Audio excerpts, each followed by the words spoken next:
Would you be the jerk for not going along with your partner's parents in trying to erase the memory of your partner's first spouse? We'll get into that in a bit, but first, am I the jerk for ruining a funeral and potentially costing a lot of family members their jobs? My grandparents passed away recently. I followed the guidelines my grandma set up for her final event. Her church, her burial plot, her casket, and the same for my grandpa. I just didn't expect for it to be a joint funeral. I sent out the notifications to friends of theirs and family after the date was set in stone. Their friends all came, so did most of my grandma's church, but no family showed up. I wasn't surprised. I hadn't seen most of them in about 4 years. I had a great time with my grandparents' friends, and then I went back home and cried my heart out. I had been their sole caregiver, and I didn't know what to do without them. I had taken care of them for 15 years. It started with little things like lifting heavy things and escalated to needing to change the bed twice a night sometimes. I was empty and started to scroll through my grandpa's Facebook to see pictures he posted before his memory went. I found a group, started about 3 years ago, that was being flooded with activity. When I went poking around, I found out it was my mother who was hosting a funeral at her church and was trying to get final expenses taken care of. I was stunned. Here was the woman I hadn't spoken to since throwing her out of the house for stealing jewelry and upsetting Grandma terribly by using her Alzheimer's against her. How could you forget my birthday? You promised to give me this. I went to the funeral my mother had planned and listened to the pastor, and then my mother got up to talk. She told everyone how hard it was taking care of them, and something inside me roared to life. I don't remember everything I said, but it did include that she didn't pay for anything for them. Not their caskets, not their burial plots, not their cremation, nothing. I told everyone I put them to rest at the funeral Grandma planned herself 4 days prior. I said she'd never paid for any of their care or even seen them for 4 years. I was asked to leave and drove home.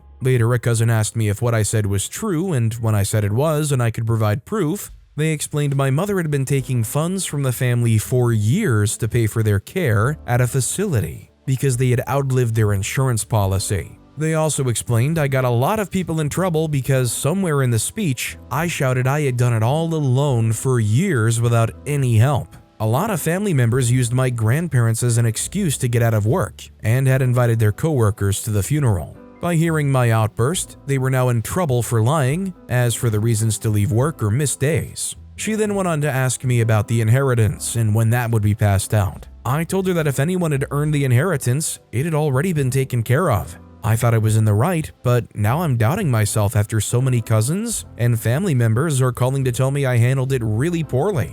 Am I the jerk? Did I handle this badly? Everyone's telling me I did. Personally, I would say OP's not the jerk here. The whole event was a sham to begin with. OP obviously is going to be upset in this situation. It's understandable that when you're the sole caretaker for these people for years, and you see this person up there with crocodile tears claiming ownership for this bull, how are you in the wrong for speaking up? Succinct wrote, not the jerk. I'm honestly not entirely sure how you could have handled that better without being ignored. Your family members created these situations for themselves and now must deal with the consequences. I mean, most, if not all of them, came to their actual funerals. She handled everything both for their care over the last 15 years and in their passing. And that's probably been very hard for you, especially if you don't have any support yourself. I hope you do. Be kinder to yourself. You're grieving and will need some time to heal. Also, hi, I'm Steven, and if you guys enjoy getting to decide whether or not all of these people are jerks, why not hit those like and subscribe buttons down below? That said, our next story is, am I the jerk because I won't ask the teacher to change my daughter's grade? My daughter Inez is in the 8th grade. I'm a single parent who is barely getting by. We can't afford the activities for the graduating class like trips to New York, dances, etc. I told Inez this, and she seems to understand that we just can't afford it. I got called in to talk to her English teacher over a paper she wrote last month. The prompt was, what I did on spring break. Inez spent it at home or tagging along with me to my job, but instead she wrote this 10-page story about how she found this door in the office I clean that took her to the past. She wrote a short fiction story instead of the paper her teacher wanted. She got a D. Inez wanted me to convince the teacher to change her grade. I told her that she can't submit short stories instead of homework, so she deserves that poor grade. But Inez said that she doesn't have anything to work with, otherwise she hates English. We are going back and forth. She has a C in English, and I told her she's grounded until she gets her grades up. Inez is upset and won't speak to me. I had another meeting with a school counselor who suggests that I'm being too harsh on her and to encourage her to write more. That's not the problem. My problem is that Inez doesn't listen to me or her teachers and acts like she's living in that dimension in her stories. That's not how the real world works. Am I the jerk? I feel like them not performing well or them not being able to stay on task or subject would really make me start to question why exactly that is. And to that extent, I feel like what OP's doing here is not a very supportive thing. Turning around and saying, well, you're not getting it right, you're grounded until you do get it right. Just personally, I don't know if I agree that that's the way to go. Miss Deb 99912 wrote, "You're the jerk." Coming from someone who has worked in education for 15 years, I would schedule a meeting with the teacher to better understand your daughter's grade and ask about this assignment specifically. If there's an opportunity to provide some insight to the teacher regarding her doing absolutely nothing during break and writing a short story instead, then do it. If your daughter actually performing at a grade level and not missing assignments, then the teacher is being a bit over the top. I don't even get how a D is even possible if she's a good writer. I think this is an opportunity for you to be an advocate for your child in a positive way and show her you care. The counselor is right. Get a meeting, talk to the teacher, and cut your daughter some slack. Sounds like she's missing out on a ton of things and is in a super strange and uncomfortable age. Our next story is, am I the jerk for not buying concert tickets for my fiance? My fiance moved in with me 5 months ago. I upgraded us to a 2-bedroom apartment under the impression that she would find a job and start paying a portion of rent. It's been 5 months and she hasn't secured a job because she's picky and won't work retail, grocery store, fast food, or basically anything involving customer service. She does DoorDash, but only if I'm with her for safety. Defeats the purpose since my job pays much more than what she could possibly get from DoorDash. There's a concert coming up that she really wants to go to, but she doesn't have the money for the tickets. The tickets are $490, which I can afford, but I don't want to for a couple of reasons. She hasn't gotten a job and it feels like she isn't being serious about getting one. I now pay almost 50% more rent for our new apartment. We recently procured some medical bills. Both of us had a visit to the hospital recently. Now we have $1,500 of medical debt. She's all up in arms about this now, blaming me that she'll miss the last performance of this artist. All I told her was, I can't really afford to pay for those tickets. We have debt I'm trying to get us out of, and I want to continue saving for a house with what's left of my income. Her response was that she would pay me back when she gets a job, but I just said I can't afford it. Sorry. Am I the butt for not buying this concert ticket for her? OP's not the jerk for being realistic about their finances, their expenses, their debts, and the fact that this person who's wanting something that's almost $1,000 is not contributing any of the finances. Peony Pony wrote, not the jerk. You need to eat and have a roof over your head. You don't need to go to a concert, especially if you can't afford the $490 price of admission.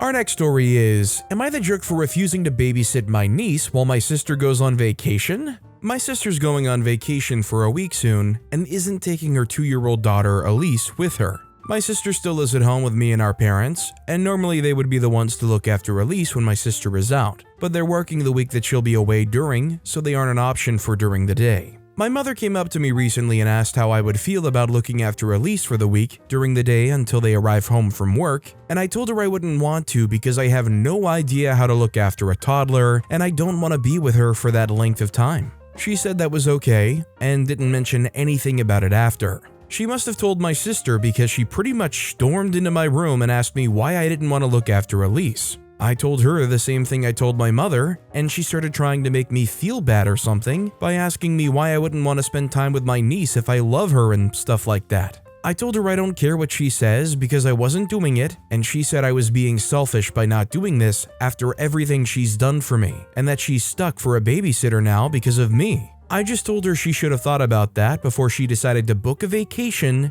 and she left. OP's absolutely not the jerk here, and the most important thing is, if they don't want to do it, then they're absolutely the wrong person for the job. Forget about whether or not somebody can take care of a toddler for a week. Worry about whether or not the person would want to begin with. Are you really all that upset that you can't dump your kid on somebody who didn't want to look after a toddler in the first place, under whatever circumstances? Owls and Cardinals wrote, "Not the jerk, you're exactly right. Not wanting to be responsible for a toddler all day long for a week straight, if not more, seeing that you live there, makes perfect sense, and it does not mean you don't love your niece. It's fairly transparent. Entitled sister who is highly dependent on her parents wants to go on vacation and doesn't understand why others aren't willing to bend over backwards to make that happen for her. She's a parent. Childcare responsibilities, including lining up an appropriate and qualified sitter, are solely hers and Elise's dad's." Our next story is, "Am I the jerk for telling my sister-in-law I find it weird she's so against adults living with their parents?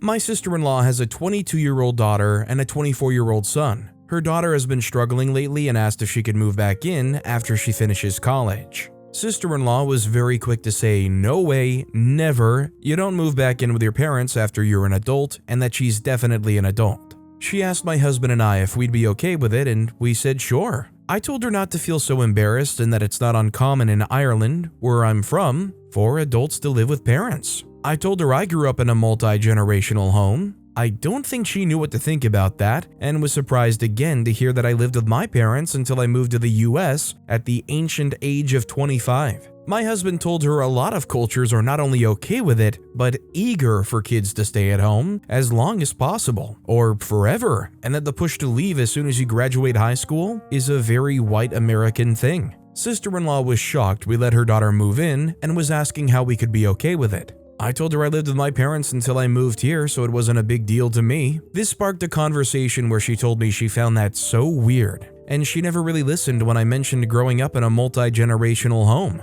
She said she could not imagine and found it hard to picture that as the normal way. I said it's not an everyone does it thing, but the shame isn't there as much. I said I'm sure there are people who do want to move out ASAP, and parents who want it too, but culturally it's way more accepted. She asked if that was why I looked so shocked by what she was saying, and I told her that her hard stance against it was weird to me because I was raised in a home that viewed things very differently. She took offense to this and said I should understand how wrong it is for her and I didn't need to come for her. I told her I wasn't. I was just expressing my feelings like she was, but she really didn't like what I said. My husband told her she was overreacting. Am I the jerk? Haven't there been numerous reports coming out that not just in other countries but also in the US, it's becoming extremely prevalent for kids to stay with their parents, even into their mid-20s, on the regular? Our next story is, am I the jerk for telling my wife's friends I make more money than her? I, 25-year-old male, am married to my wife Sasha, 28-year-old female. She comes from a pretty wealthy background, while I decidedly do not.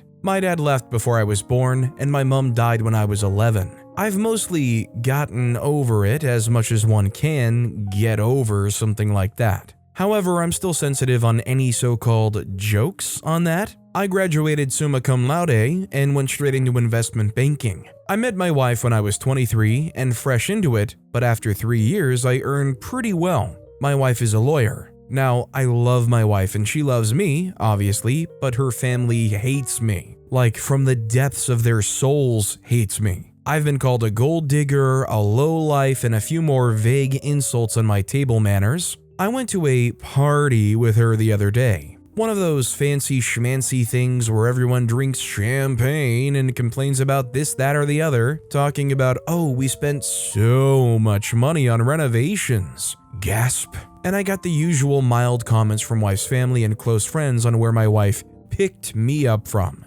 Lacey, I don't think, knew about my family history before. We were talking about dads. Don't ask me why, and I got a question on what my dad did. I said I didn't know, never met the guy. Lacey made this kind of exaggerated gasp and went, ooh, well, we all know why you're with her, my wife, then don't we? I acted all confused and she got flustered and just kept going with, well, you know. My wife tried to move the conversation along, but by this point I wasn't letting it go. I kept pushing and pushing until Lacey finally said, well, you two don't exactly have the same finances, do you? And then responded with, you're right, I make quite some more. Lacey by this point was too embarrassed to keep going. I'd kind of ruined the vibe, but the night continued. This isn't the kind of event you walk away from. We went home, which was when crap genuinely went down. She told me it was crazy of me to keep pushing on that point, and turn one comment into one of the most embarrassing moments of her life, and now everyone in her circle must think she's some kind of failure to earn so much less than her husband, and I'd ruined everything. But it's not like I lied, I'm just tired of being treated like crap in her circle. My wife is upset though, and I do care about her, so I need to know,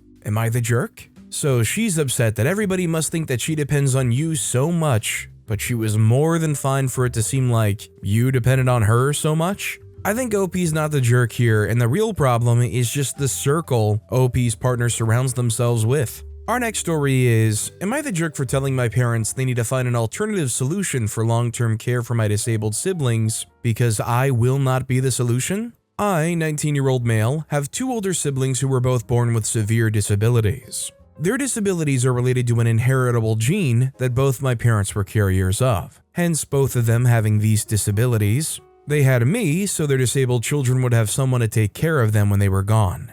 It was a gamble. I could have been disabled like my siblings and had an even higher chance at also being a carrier for the gene. My parents didn't look into that. They initially planned to adopt, but they were rejected because of my siblings being disabled. And it was decided they could not adequately care for another child on top of them, so they gave in and had me. Once they knew I wasn't disabled at birth, they no longer cared about my future because it was set in stone in their minds. I was raised to take over the care of both of my siblings. I was taught what to do, how to do it, and my parents interfered in my success. They would pull me out of school a few enough times to cause trouble, but timed just right to throw me off and leave me behind at school. Their aim was for me to do badly enough to either drop out or not graduate high school, so then I wouldn't leave for college. But I worked my butt off to do the best I could. My grades weren't great graduating, but they were the best they could have been given the circumstances. I actually only learned about my risk of being a carrier in my final 2 months of high school. My parents didn't care because they never planned for me to marry or have kids.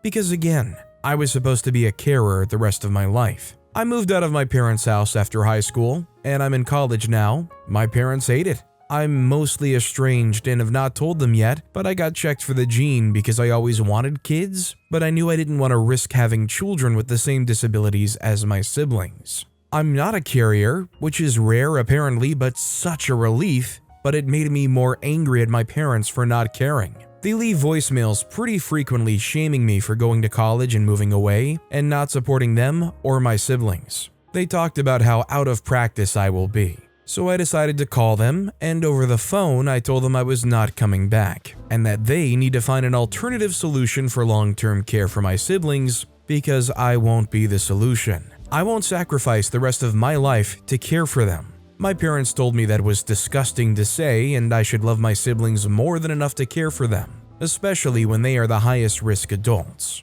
Am I the jerk? OP's definitely not the jerk, considering they've been trying to groom OP into becoming a carer for the rest of their life, and even after this point when you're mostly estranged living away from them, and even want to tell them you're never going to do that, they still have this insane impression that you're going to come back and take over. Ebony Doe wrote, "Not the jerk, block their numbers or change yours, and go out and live your life. Your siblings are not your problem or responsibility. Your parents are the ones sick in their head for having you solely as a slave to their other kids." Our next story is, am I the jerk for telling my husband's parents and sister not to use me in their sick and twisted scheme to erase his late wife? I'm married to a widower. We've been married for 4 years, together for 6, and known each other for 8. We met at a grief support group. I lost my sister to cancer around the same time he lost his late wife, Tasha. We bonded and supported each other, and our relationship happened slowly over the 2 years of being friends.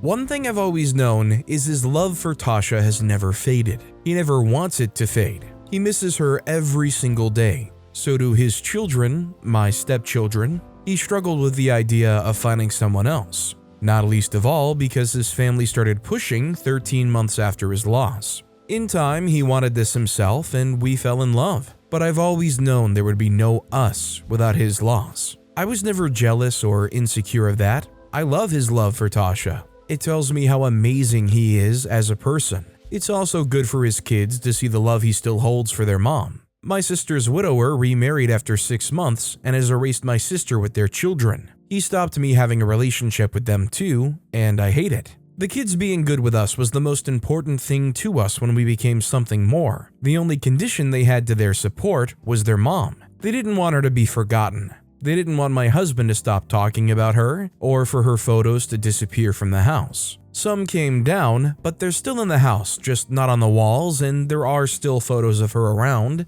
It works. I tell my daughter, 2 years old, and will tell my son I'm pregnant with that she's their big sibling's mom and daddy's late wife. They'll know who she is and what she means to our family. But my husband's parents and sister didn't like that Tasha is still very much loved and kept alive. They didn't like her. They didn't approve of their son/brother marrying at 20 and loving someone who came from a very unfavorable family. They judged Tasha for it harshly. They think I'm far better, so they expected me to replace Tasha. They were especially horrified that my husband keeps a photo of Tasha in his wallet and on his desk at work. There are also photos of me in both. Recently, they brought this up with me and told me I should forbid my husband from doing this. They said it is horribly disrespectful to me, and it's prevented my husband's teenage children from truly embracing me as their mother. They told me to march right up to him in front of everyone and tell him that he cannot keep photos of his dead wife anymore. It bothered me so much that they were so callous about it.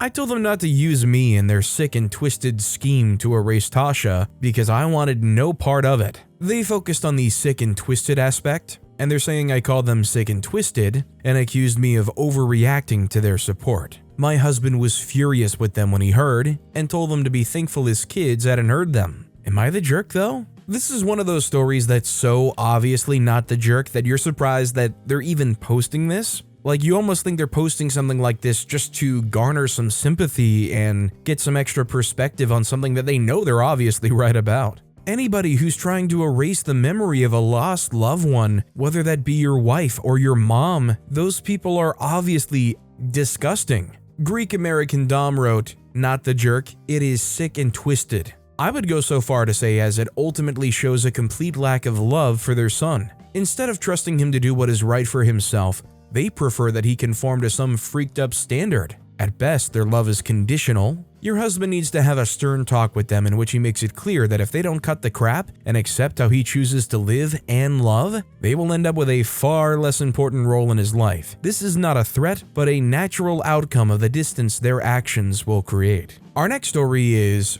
would I be the jerk for telling my parents I do not want to go to college after all they saved up for me? They've been preparing and molding it into my future since I was little, and I never spoke up about my true feelings. I'll give you all the information I can so you can form an opinion. I, 20-year-old female, have always dreamt of college or university from when I was young. Or at least that's what my parents believe. They shaped this dream primarily because I grew up watching all those 90s and 2000s movies that glamorized the college experience.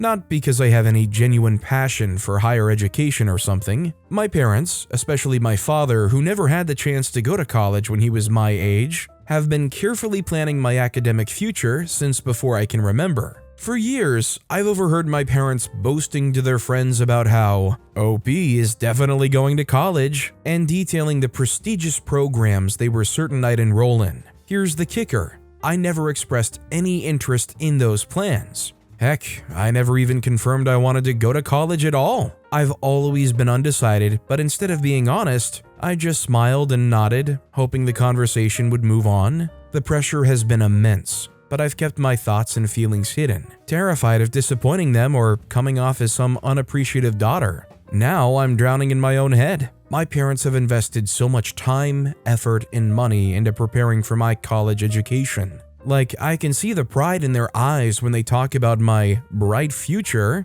and it breaks my heart. But as of last night, after a deep conversation with friends who are feeling the same pressure, I decided that I needed to come clean. I want to sit my parents down and tell them that I'm not ready for college, that I need more time to figure out what I truly want in life. But there's a voice in my head screaming, "You're an ungrateful brat." To be honest, the guilt is eating me alive. Would I be the jerk for telling them I do not want to follow through with their carefully laid out plans for my future? Would I be the jerk to confess that I need more time, even if it means not following their exact roadmap? Edit, I failed grade 3, got pushed a year back. Now I'm in year 13 and almost done in high school. Wanted to clear the confusion up. I don't think telling your parents, "Listen, I'm not even ready for college, I don't know what I want to do, is a very fair thing to say, but I do think, especially with what age OP is at now, that they should really think long and hard about what they do want to do. Granted, there still is a long time to figure out what you truly want to do, but at the same time, you can't just say, oh, well, I don't want to go to college, but also, oh, I have no idea what I want to do. Even if it means you want to get a so-so average job and try to save up and just support yourself, that's an actual path. Wasps Are Idiots wrote, not the jerk, but have you thought about what you want to do with your life? Obviously, you need to do something. That doesn't necessarily have to be college, but do you have a plan for a career? That way you can tell them what you do want to do. If you just say, I don't want to go, I don't know what I want to do, I could imagine they may freak out. I have no idea what college or university is like in the US, but I know in the UK, it's very different from school, and all the subjects you hate, you get to drop and you take what you're interested in. Have you considered maybe doing some college level classes somewhere to see if you like it without fully committing, if that's a thing? This next story is, am I the jerk for blowing up after husband who doesn't cook for us ate my leftover pizza? Yesterday, I, 27-year-old female, got upset because I had pizza left over for myself in the fridge that husband, 32-year-old male, ate after he said he didn't want any when I went and got it. We argued while I passive-aggressively cooked myself another meal. For context, we've been having a lot of issues, one being dinners. I did and still do a lot of the cooking and grocery shopping for us. In the past, I've asked why he can't shop, cook for us more, help me cook, or at least do the dishes when I cook. He says that he doesn't care about eating dinner and would like to eat less because he's obese, so I should cook for myself and not expect him to cook or dishwash. I want to clarify that he is not obese because of my cooking. I cook well-balanced, healthy dinners. He gets pizza or fast food almost every day and has a sweet tooth. Of course, I at first wanted to help him be more healthy, so I started cooking for myself and getting groceries just for myself. But then he started eating my snacks, the dinners I cooked, and my leftovers. He would get hungry because he didn't have dinner. You don't say. And would eat a box of Cheez-Its late at night. I get sensitive when he doesn't leave any snacks or food left for me, but he says it's crappy that I complain about him eating food that's available because we can literally just get more.